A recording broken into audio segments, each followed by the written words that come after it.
Okay. Let me All right. know. Here we are for another session with Conversations with Jerry. Okay, Jerry, you wanted to tell a little story about Mr. Trumer. So Yes. go ahead. When Louis, my father, Yeah. he came to the United States in 1922. He was 17. But people went in different directions. And Trumer was from his village and was his cousin, went to Paris. And he became a lawyer. He was, how did I put it? He became a lawyer, as I said. He became an advocate, as they called it. Anyway, during World War II, he fought in the underground. Oh. And he was very active. And afterwards, and don't forget, we're talking about a lot of years ago, he became the president of the Jewish War Veterans of France. Uh-oh. So that's a little history. When we went to Paris, my father said, please look up Trumer. He'll alert him, obviously. We got off the plane, got our luggage. He met us. He said, are you hungry? You want some lunch? And my God, we were in Paris, of course. And where did we go but to a Chinese restaurant? Anyway, that's a good story. That's a good story. He invited us to his home for lunch. And he lived way in the suburbs. And we took the metro or whatever the French car is, subway. Yeah. And we got to the house. He introduced us to his wife, who was Moroccan, a Moroccan Jew. And then she went into the kitchen, and suddenly her sister came out with a platter of food. And naive and uninformed as we were, it was very inviting, and we had a number of them with some wine. And what we didn't realize was that was dish one of 10 dishes of Moroccan vintage. And then, of course, there was coffee, and we were in France, and pastry. So we're stuffed. I mean, you can't be impolite and not eat, right? Try everything. We got out of the apartment, both in pain. We had eaten so much. And we walked back to the center of Paris. Yeah. And we didn't eat for 2 days. So those are the Trumer stories. He had 2 sons, and they came to the United States. Stayed with Louis, my father again, and they were just touring and all. One of them subsequently became an executive in Canal, which is a French movie conglomerate. We tried to make contact with him, but we weren't successful. I feel bad about that. And if there weren't the epidemic, I think we would have gone to Paris. Yeah. And looked him up, but there is an epidemic. Anyway, I wanted to add that on to your question of who is Maurice Trumer. Yeah, those are great stories. Not all Jews obviously came to the United States or etc. Some, obviously. Go ahead, please. Yeah, those are great stories. Thank you. So throughout the book, you talk a lot about the Spanish Civil War. Yeah. Which seems to have had a great influence on you. And you say, and I quote, "Part of me wished I could have been there." Can you say more about that? Well, in the 30s, with the rise of fascism with Mussolini, and especially with the Nazis in Germany, more and more countries, because of the bad economics, were turning to fascists and to anti-democratic elections and whatever. And the tide, the wave, seemed to be inevitable and so strong. And of course, then you got all of the killings and the Nazis taking over what is one of the leading countries of the world in terms of manufacturing and innovation, and a lot like Silicon Valley. And it looked inevitable that these anti-democratic groups would keep rolling over. It was true in Hungary and Romania and Japan and a number of other countries. And so then, at that time, Spain was probably the poorest country or close to it, at least in Western Europe, but probably in all of Europe. And a democratic group won an election in Spain, and it was composed of, among others, Democrats, but also communists, who were a very small group, and socialists, and statists, and people wanted to succeed from Spain, like the who. It'll elude me, but it'll come back to me. But we're okay. Let's drop it for the moment. And so these Democratic parties united, won the election, and what happened was one of the generals, among others, invaded Spain, had a coup, and everyone expected that the generals would just take over. There had been other coups in other countries.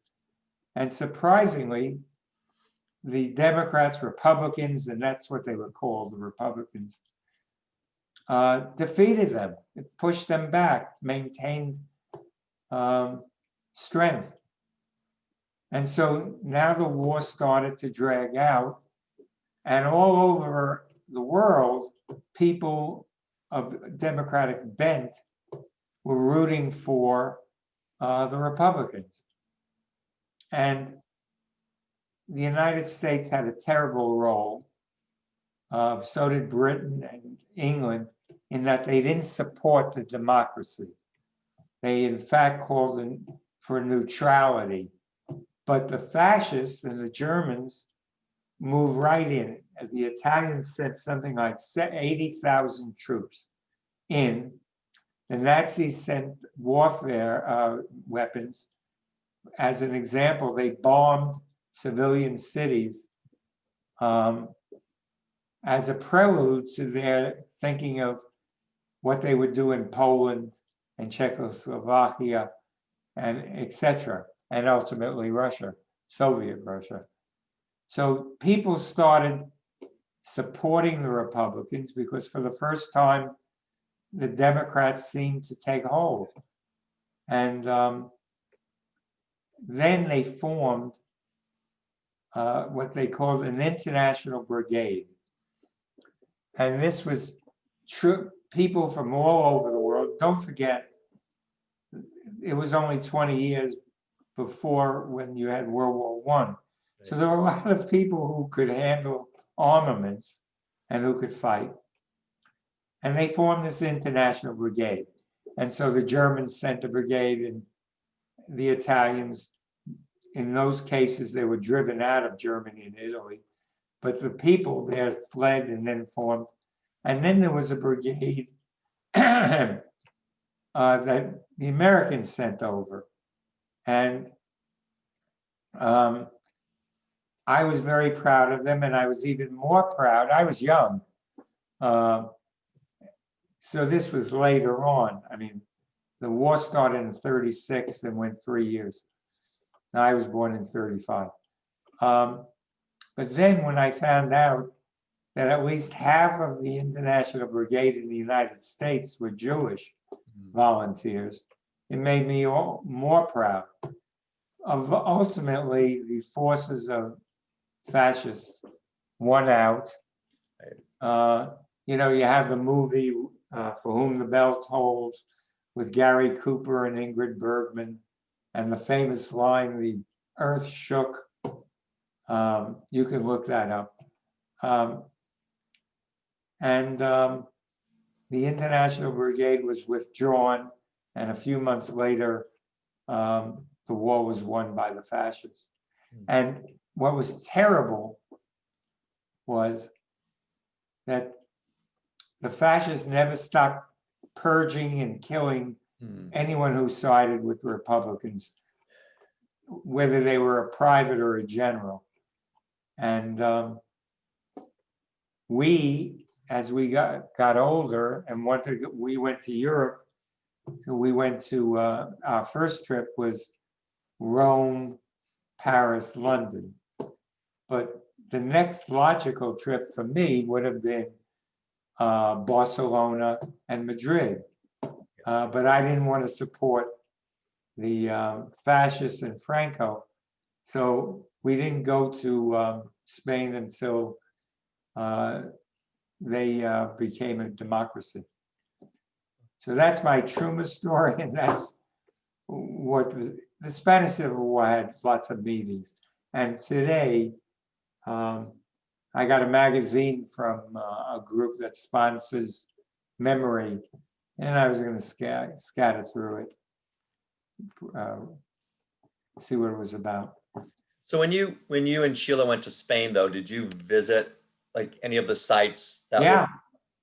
Yeah. Well, there was, I mean, it was a civil war, so there were a lot of sites all over. But the first time we went to Madrid, the second time we went to Barcelona, Madrid set up an enormous memorial, ostensibly for both sides, but basically for the fascists. And then we went to a small town where the fascists held out for 120 days. And we went to a number of places. When we went to Barcelona,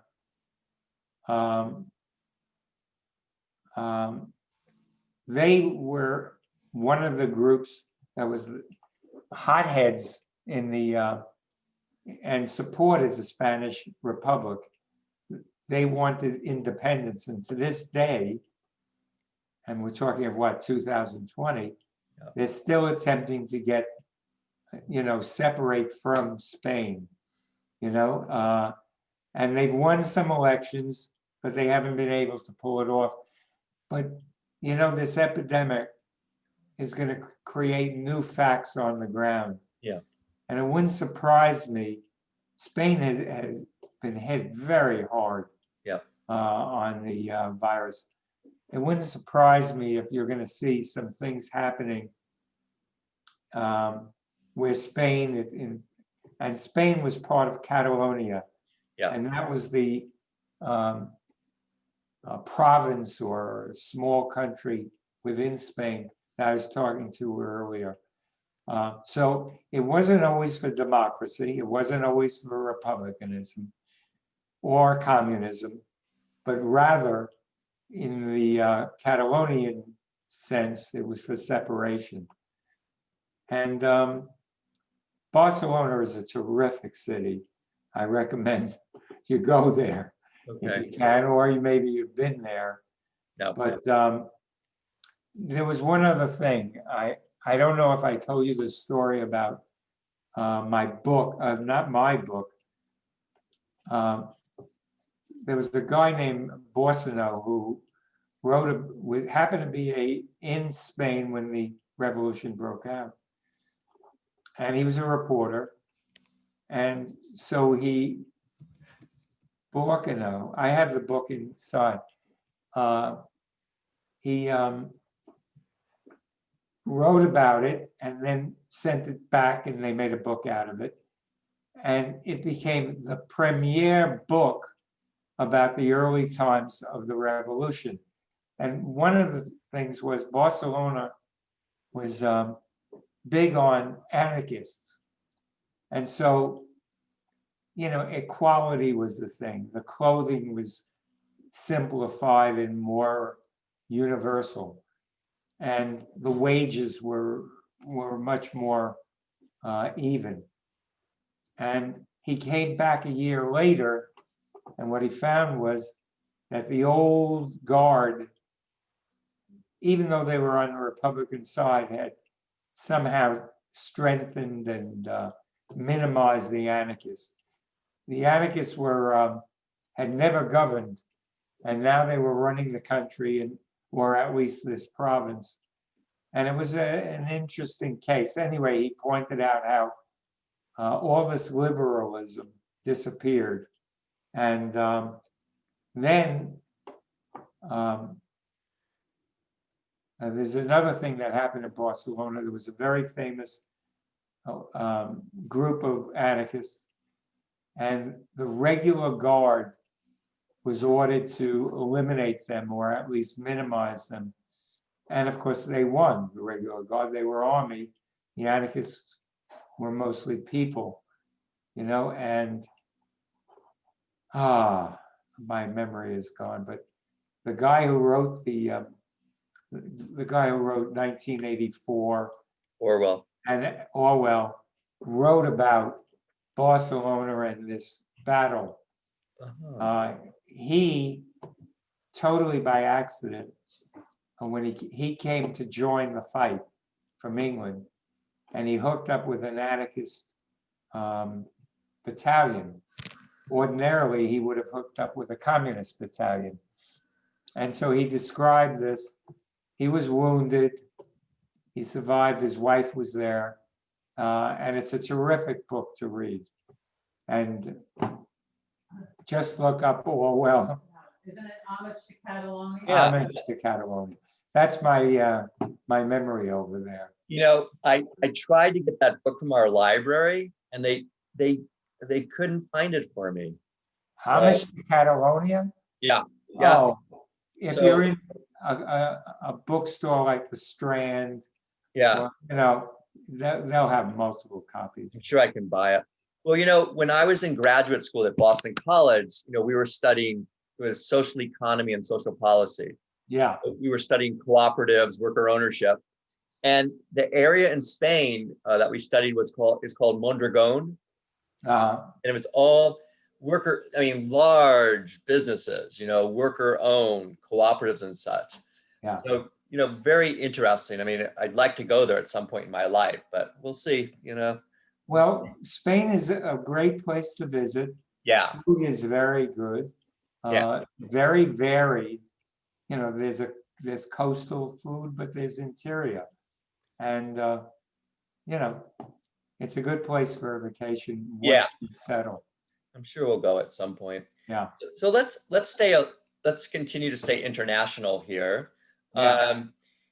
You talk about Ben-Gurion's, we're going to talk about Israel, Ben-Gurion's 3 guiding principles. 1 was security, 2 was people before land, and 3 was democracy.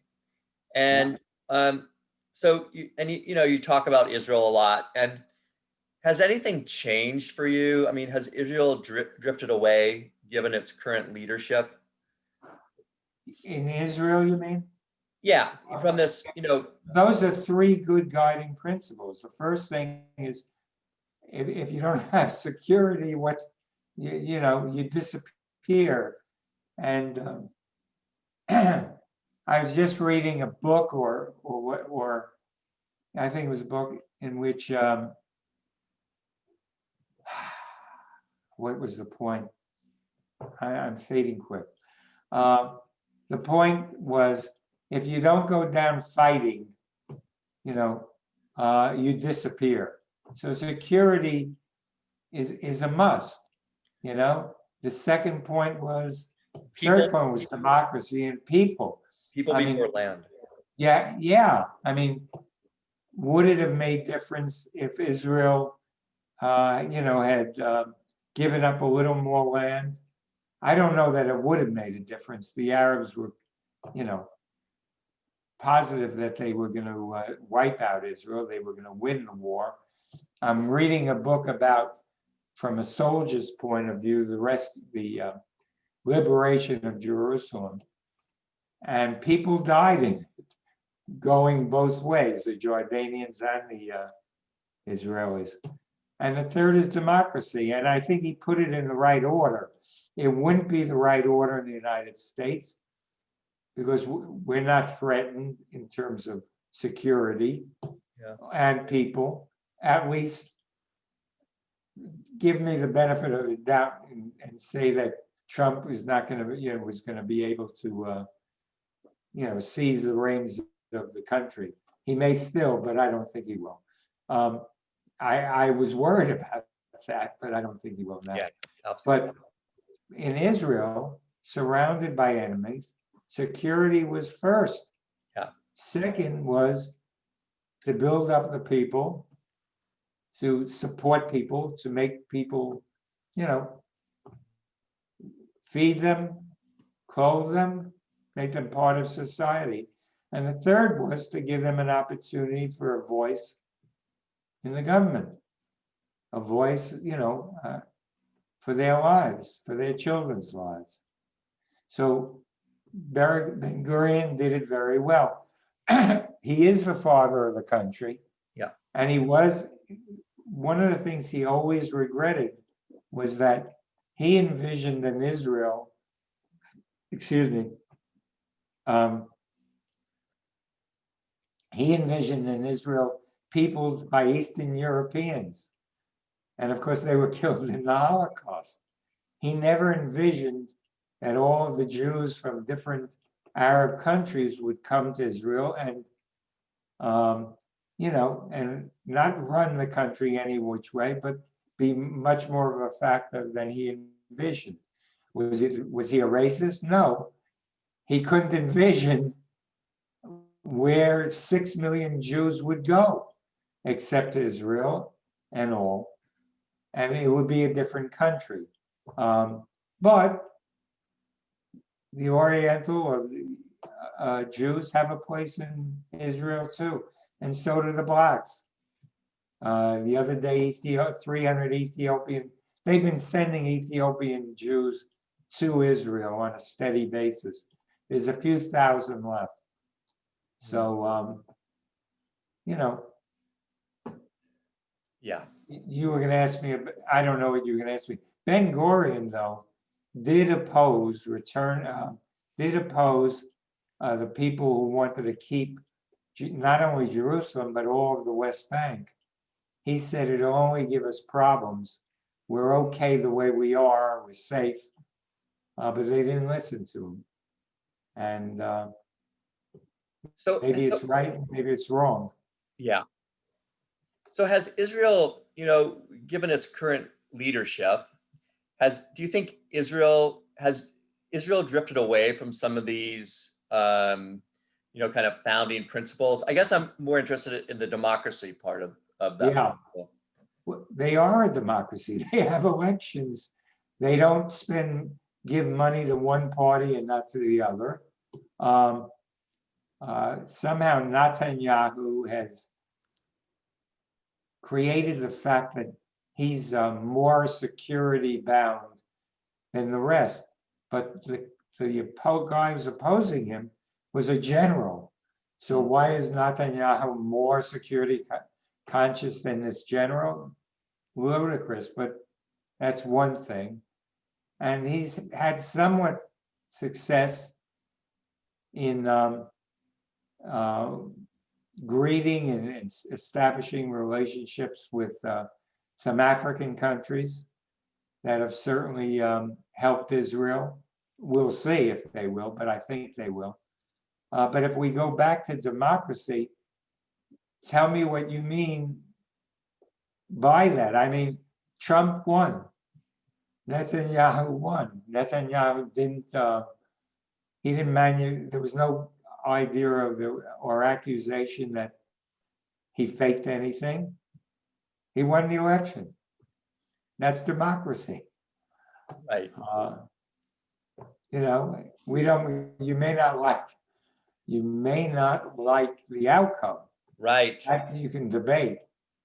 But, you know, they have a different system than we do. Yes. You know, if one party wins 20%, they get 20% of the, you know, Right. so it's a different system, Yeah.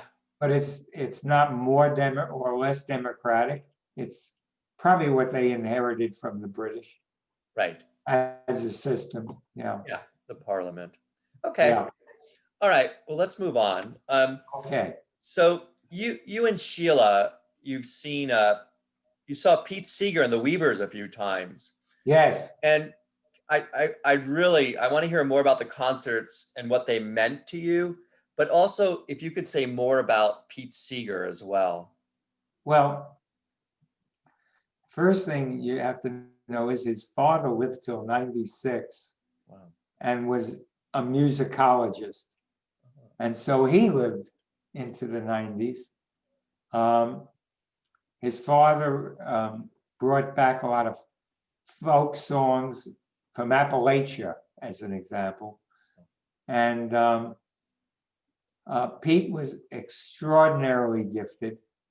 You know, you went to a concert and you were going to sing Yeah. along with him, and he was going to play a great banjo. And then he formed the Weavers. I don't know if he formed it, they formed it. And the group in total was even more wonderful in terms of what they and how they performed. One of the guys was liberal. I would bet the other three or two were communists, but for the moment, we're talking about their skills, and their skills were just fantastic. They were very active before they formed the group. They had another name. There was one different singer. They performed at the labor unions were trying to fight to be established, to be recognized, not to have the troops of the governor, National Guards, favor manufacturers. And so they performed at different meetings, labor, whatever. Again, I was young. I was born in 35. You know, I wasn't conscious till 14 or something. But in terms of, we saw their last concert and then their first concert coming back at Carnegie. So that was a thrill. I'm not sure I remember what you know, there was a strong and large contingent of communists in the Bronx, living in the Bronx, active in different unions, and controlled certain unions, like the furries, and some of the, like David Dubinsky was the head of the clothing, but they had a parallel union. Communists gained strength. Oh, I have to quickly amend one more thing in the Spanish Civil War. Okay. I said something about an embargo and the fact that the democracies didn't help Spain. The only ones who helped Spain were Mexico, which was a poor country and couldn't do much. They sent armaments. And the second was the Soviet Union. Soviet Union started to supply supplies, armaments, and personnel, generals, and they gained more and more power and squashed, as an example, the Barcelonians, as one example, and ran the show. And that lost some of their appeal to people around the world who were not in favor of the communists, but were in favor of the Republicans. And that's a big difference. Anyway, let's go back to Pete Seeger and all. There was a sizable, as I said, group of communists. And I'm always impressed. You remember that movie Marcia Ray or something like that? Norma Ray. What Norma is- Ray. Norman, yeah. How the guy comes to the town and he helps them. Well, there was a lot of these communists who went to different towns and were beaten up and yet had the gall and the conviction and whatever to go back out. Not everybody could do that.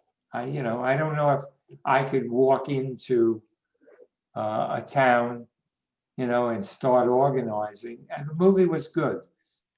It was an attempt to show that if you organize together, you might be able to affect change. And of course, the 30s, which is, again, for the third time, I missed, really, really affected me because they were heroes. They were people who risked their lives, whether it's in unions or in the Spanish Civil War, in the International Brigade, or what have you. And the American ones ultimately became marginalized, and they became a curse word. That's right. As in this current election where Right. the Republicans tried to brand the Democrats as socialists. That's right. And not socialists. Not at all. Not even close. Not at all. Not even close. No. Did Louis like the Weavers or Pete Seeger? Any idea?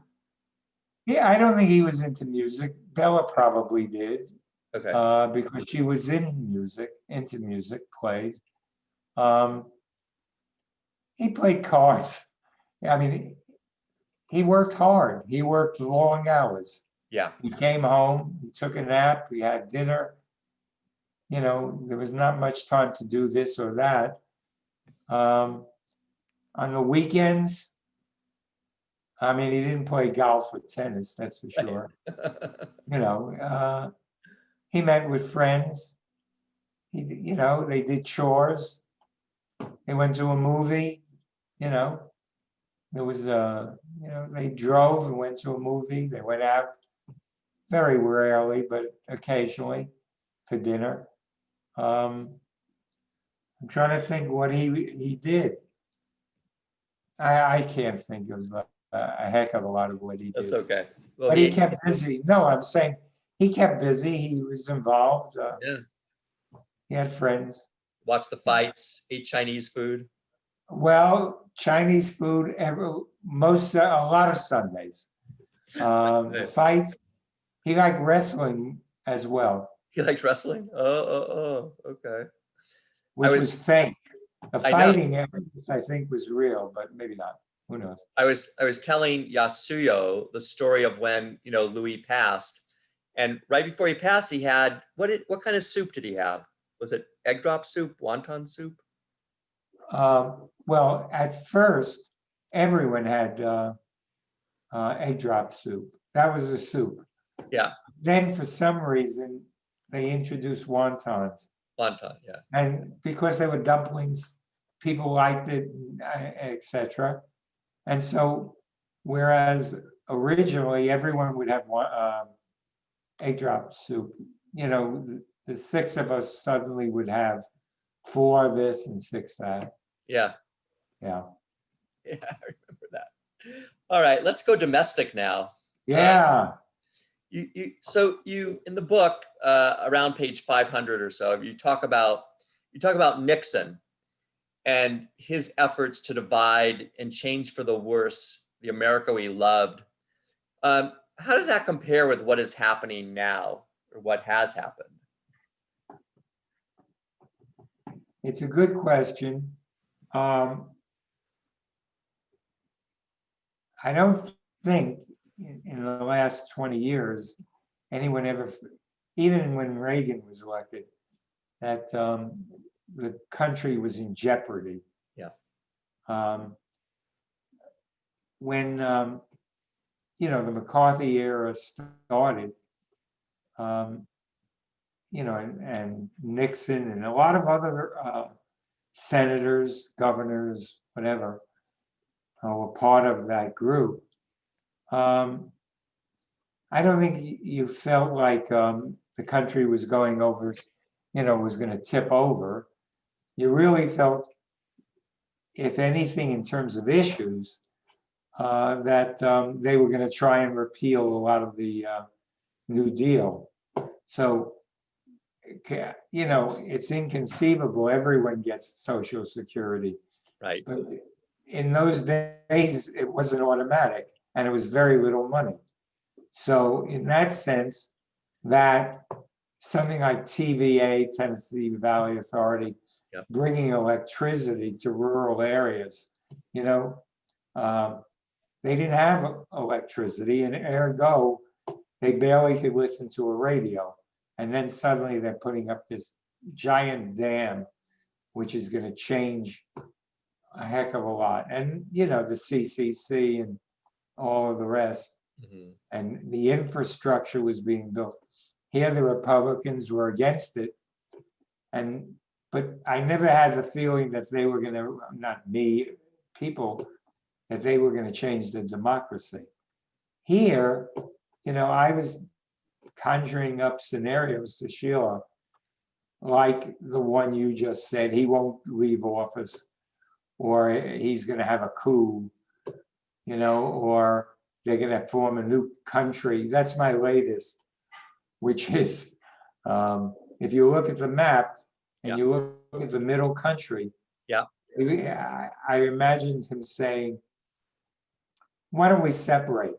This will be the United States, and this will be, Jerryland or something. So and if you read the newspapers and you read the small boxes rather than the major ones, he kept appointing people who were reviving or taking back things won and earned in the New Deal under Truman, under Johnson, and and then this terrible 800,000 kids who would be so great for the country, keeping them locked up instead of allowing them to work. And now federal judges just stop them from doing that. But, I perceived Nixon as a guy who would roll back stuff, but he wasn't going to be anti-American. Yeah. He wasn't going to break up the country. He wasn't going to imprison as an Adlai Stevenson or anything like that, or John F. Kennedy. So we saw him as Tricky Dick. Yeah. And he was not an admirable guy. He was very bright. He did some interesting things domestically as well as China. Yeah. But he wasn't to be trusted. He also did some terrible things. And Watergate revealed it. Yeah. But I never perceived him as a threat to the country. I didn't like what he did, but that was much further out. Yeah. Okay. So we really see Trump as a real threat to the United States. I feel like it is. Yeah. He's, certain people are gradually closing in on him in terms of, will he attend the inauguration? Who knows? Will he concede? Who knows? No. Will he run for office in 4 years? He doesn't know. Yeah. Because, a lot 4 years is a long time. And so now my current worry is, will the Republicans stymie or stifle or stop Biden from operating? Yeah, they will to some degree, but to some other degree, if they want to pass a farm bill, you see. They have to give something in return, That's right. you know. So there's an element of trade-off and compromise. Yeah, no, that's right. Okay, now we're going to get even more micro. We're going to talk a little bit about DDC, Yeah, which I know my you baby. love to talk about, which is great. So, but this is kind of a difficult time, I guess, in DDC. So there was the potential unionization of DDC. And Yeah, it seemed like a really big lesson for you. On page 505 of the book, you asked, and I quote, "Who was I?" So yeah, can you say more about that? yeah. Um, One day we were confronted with a note and a meeting that said that a union wanted to unionize us. And this guy had joined us 3 weeks earlier. And there were about 4 or 5 people in their group, of which 3 or 2 were not part of the company. They were new, or it was calculated, it was planned. They Of course. got a job as coders, which is towards the low level Right. of market research. Completing, or for coding means it's a question like, why do you think that's so? As opposed to, did you go here yesterday? Yes or no? Yeah. So we would hire coders. They were moderately well paid. They were bright people. Often, the vast majority were in between jobs.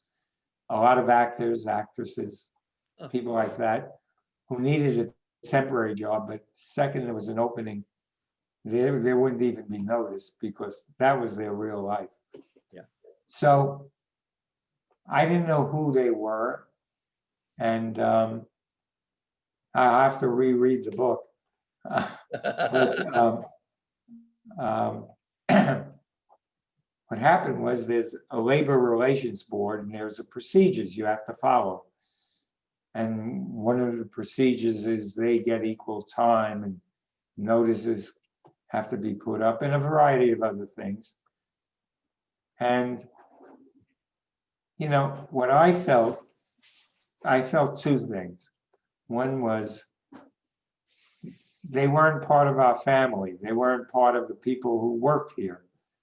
They employed these 4 or 5, maybe there were more, 6, but not much more. They weren't part of the team. And I didn't feel that they would make better things happen than I would. They didn't know anything about market research. They didn't know anything about the jobs. But so what? They were entitled and they were allowed to do this thing, to form a union. I guess those were the 2 things. I got to know the union, not union leader, but the union guy who formed this. And he told me that they weren't interested in unionizing us. So that drove me crazy. I said, what are you doing this for then? I mean, he said, well, he said, in theory, if we unionize you and you have such a good shop, you're well known and you're respected, we may be able to unionize all of the market research firms. He said, but that's really not what we're here for. So we keep talking over a bottle of scotch, by the way. And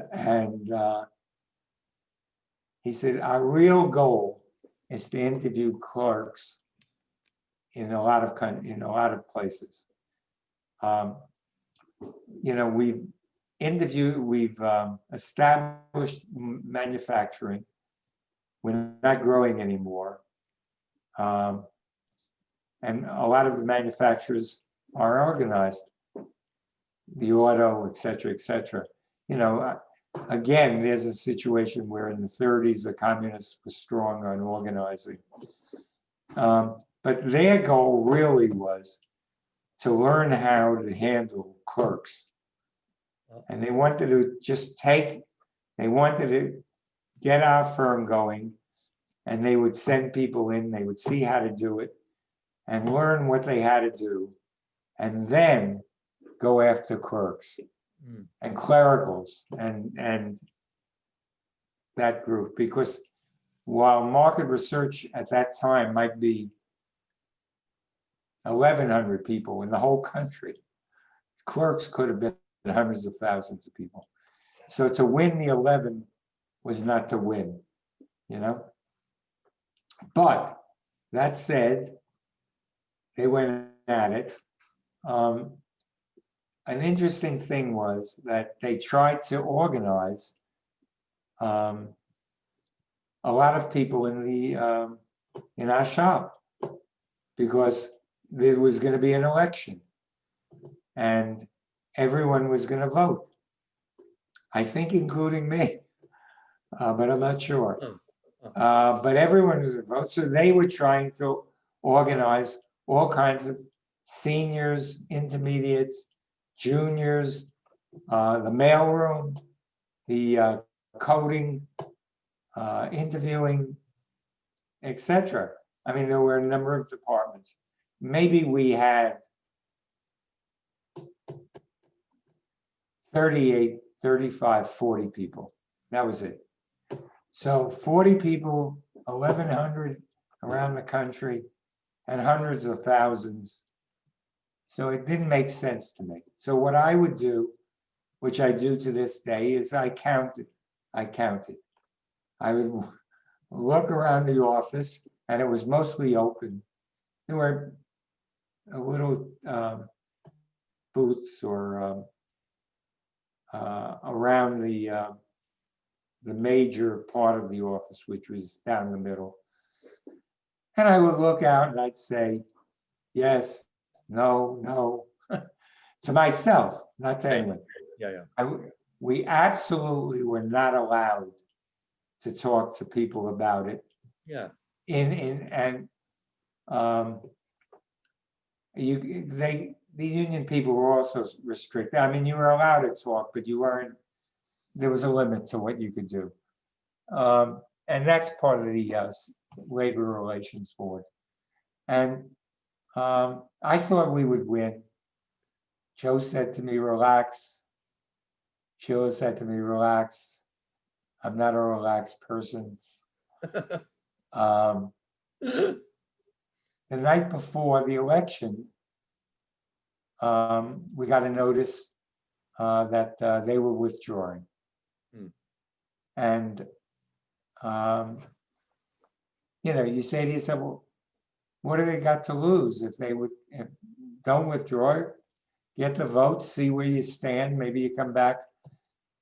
The law is that if you lose an election, you can't have another election for 3 to 6 months. I've forgotten exactly, you know, how long it is. But if you withdraw, you can have the election in, for argument's sake, 4 weeks. Right. So, Jerry, I want to go down. yeah. That's the mailman. Okay. So they decided they were going to lose. And that gave them the option of deciding whether they would continue to try and get more of the staff and or rather than be restricted for 6 months or something. So they opted to just leave, you know? But did it really, I mean, did it threaten, maybe that's not the right word, but did it threaten you as terms of, you know, who you are as a person? I mean, you're this really liberal, my perception, you're this really liberal person, you know, unions, yes, you know, they help out. And then, but here they are at DDC. Yeah, 2 points. Yeah. Well, 3 points. One, I thought we could do better. Yeah. They could. I thought they would be a pimple on, Yeah. a great big thing. Okay. And we decided, Joe and I had a long meeting, that they weren't crazy and that we have to institute some things to make it, to make it well. And so as an example, we gave vacations to people who formerly didn't get vacations. We raised rates, meaning we raised salaries. Right. They were paid by, in those days, a lot of people were paid by the hour. Right. We raised it per hour. We gave breaks at 10 o'clock in the morning. We promoted people. In other words, up till then, everyone got the same, these coders all got the same salary. And now suddenly we said, look, some people really are producing, and we raised rates for them. In essence, what we did was we examined every one of the unions, not requests, but every one of the union's demands. Demands, yeah. And we probably initiated 90%. And as it turned out, we were the most progressive research firm in the country. People would call us and say, why are you raising rates? What are you doing here? You'll ruin the industry. And we said, no, we'll improve the industry. And so I thought we came out of it. We weren't clean. We had our dirty moments in the sense of wanting to throw them out and all of that. By the way, the four people who had joined us within 3-4 weeks left. Yeah. After 3 or 4 weeks. Right. So they weren't part of the firm. They weren't there for increases. They weren't there for a career. They were organizers, and I think what we did was a good thing. But, I confronted myself with, am I liberal? Then why aren't I supporting this? But I really felt they wouldn't have done better. Now, maybe that's what a lot of people who don't unionize say, that they can do you better. But I knew I could. But, it was a tough period. It was a tough period. But it also, it was a big lesson, it seems. And you and Joe took this to heart, and you did something for your family, the DDC family, right? Right. To upgrade people. And I think that's really did. Yeah, I think that's the lesson, in all of this. You didn't say, no, we're not going to do anything. You did it, and you helped people, which is very admirable. So, well, it's okay. All right, let's ask one more question about DDC for today. Yeah. So you use some abbreviations of names, so I'm just going to use those. So yeah, you talk about someone named CLT and LA and LM. yeah. And so the question I have is, it seemed like there was a lot of anger about this, and I was wondering, A lot of anger about this over CLT. Well, yes and no. We had a very good relationship with General Foods. They, as I mentioned, were the largest doer of research in the country. Yeah. What I think could be $800 million, $1 billion today. Oh, enormous sum. And they approached us and said, we have these trailers, and what we do is we drive them around the country, do taste tests and questionnaires and administer. But we don't want to be in the interviewing and business. The people we have they had a department of 180 people. of which 165 were professionals. The Yeah. other 15 were secretaries. Enormous. So we thought about it and we made a wrong decision. We said yes. And the essence of it was that we were suddenly in the transportation business. We had to move the trailers here, there.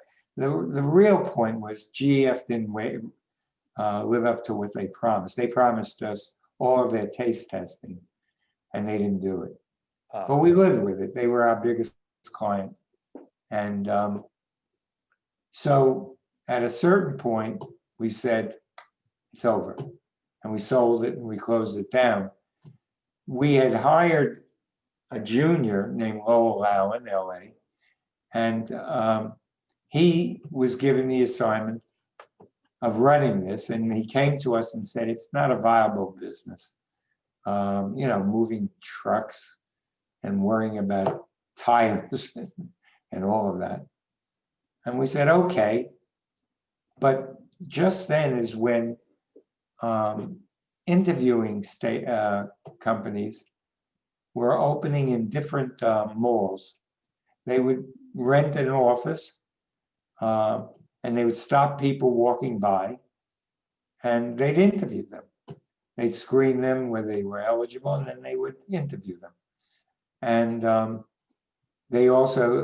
we put in kitchens so that we could test hot food. We put in movie theater, not movie theaters, but we could play movies, show commercials. So it was a very viable thing in these little mall operations. And just to show how big they got, one firm had 100 mall centers. In malls, they had 100 different facilities. Wow. And they offered to buy us later years. Anyway, we didn't sell, but we wanted to be in the action. We started to use CLT interviewing services, taste tests and all. And then we said, maybe we could do something with malls instead of a mobile operation, a fixed operation. And we made some calculations and decided that unless you have at least 8 to 10 of them, it doesn't pay. I mean, it was a great service because they were able to, as an example, give us a price for all 10 or 6 of the 10. And they were able to get results. Where were they through last night and call in for the 5 different malls. So and the quality was good because they could watch the interviewer and all.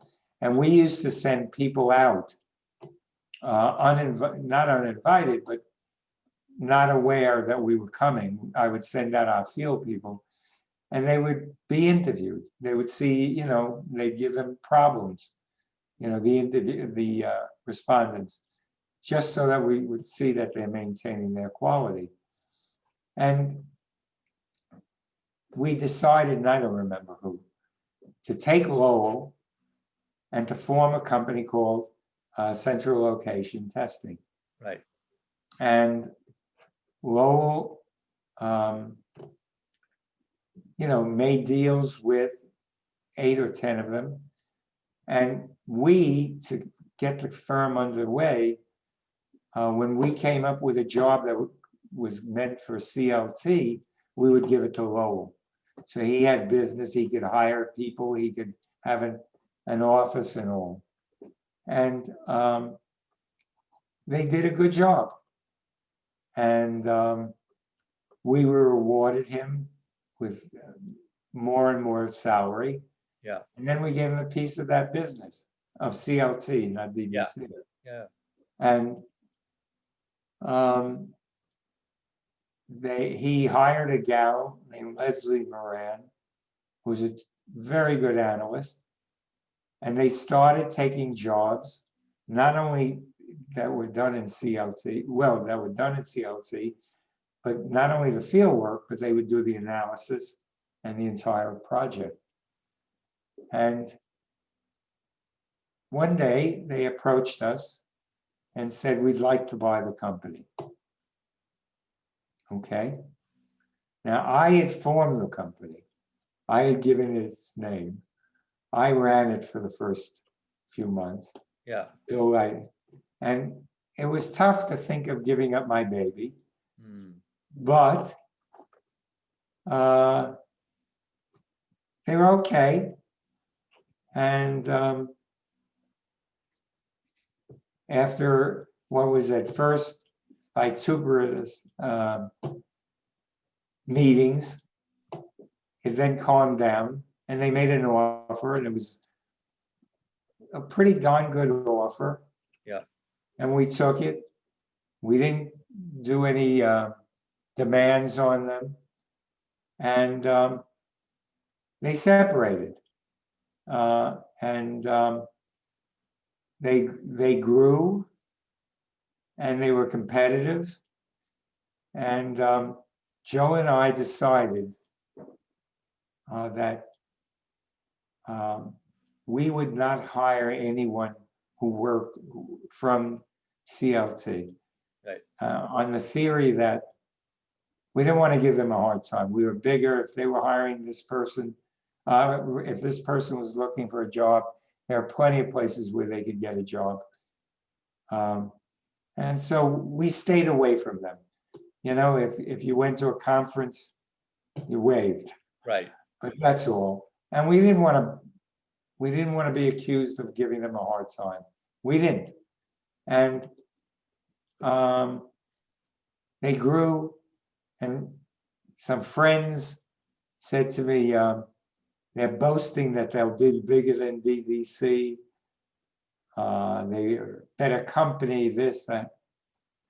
We didn't answer, we didn't do. And then something happened.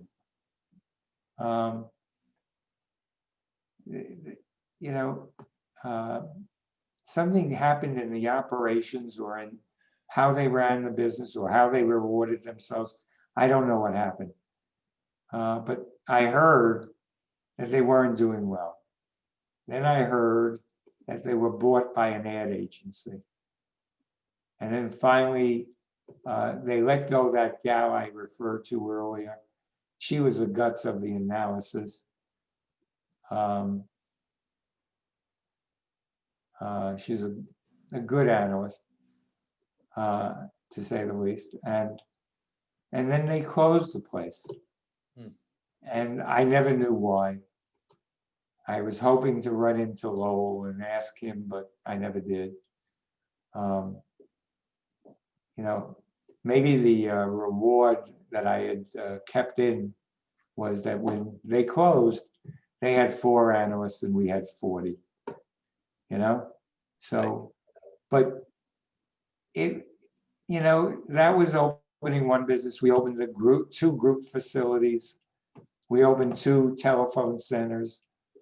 And ultimately we sold them to owners, to the people who were running them. The groups, we were in Chicago and New York, the telephone centers, New York and North Carolina.